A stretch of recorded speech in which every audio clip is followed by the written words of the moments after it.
Leo hii nimekuja kuwasimulia habari za vijana wawili.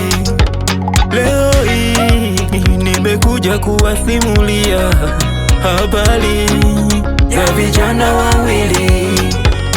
Walikuwepo marafiki wawili, walipendana sana tangu utoto wao, walipendana sana. Wakipita mtaani kama Doto na Kulwa, panapo matatizo walishirikiana.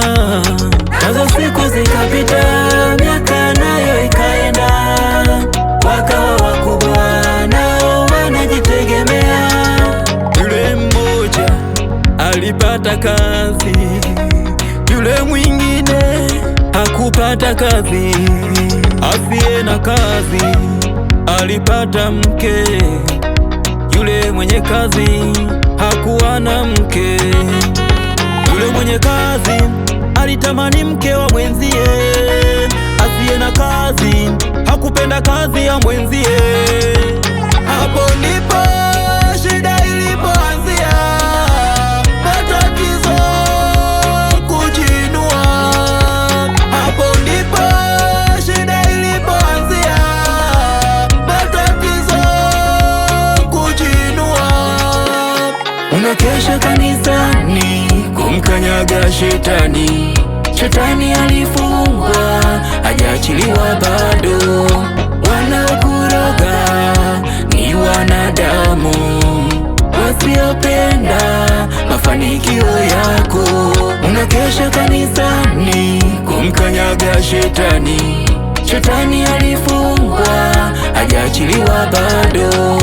Wanaokuroga ni wanadamu wasiopenda mafanikio yako.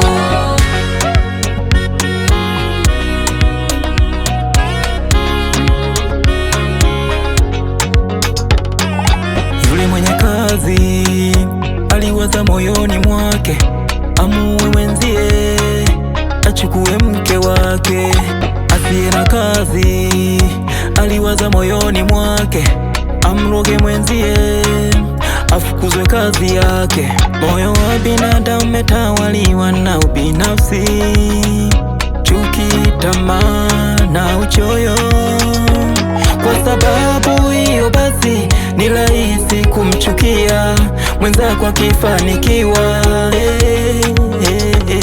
Kwa sababu hiyo basi ni rahisi kumchukia ndugu yako akifanikiwa.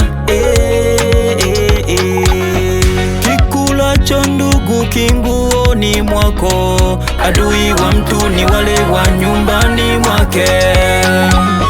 Kikulacho ndugu kinguoni mwako, adui wa mtu ni wale wa nyumbani mwake. Hapo ndipo shida ilipoanzia, matatizo kujiinua. Hapo ndipo shida ilipoanzia, matatizo kujiinua.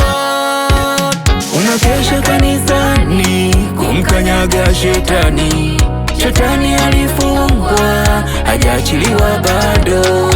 Wanaokuroga ni wanadamu wasiopenda mafanikio yako.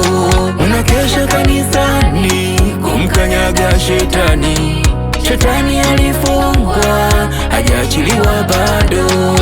Wanaokuroga ni wanadamu wasiopenda mafanikio yako.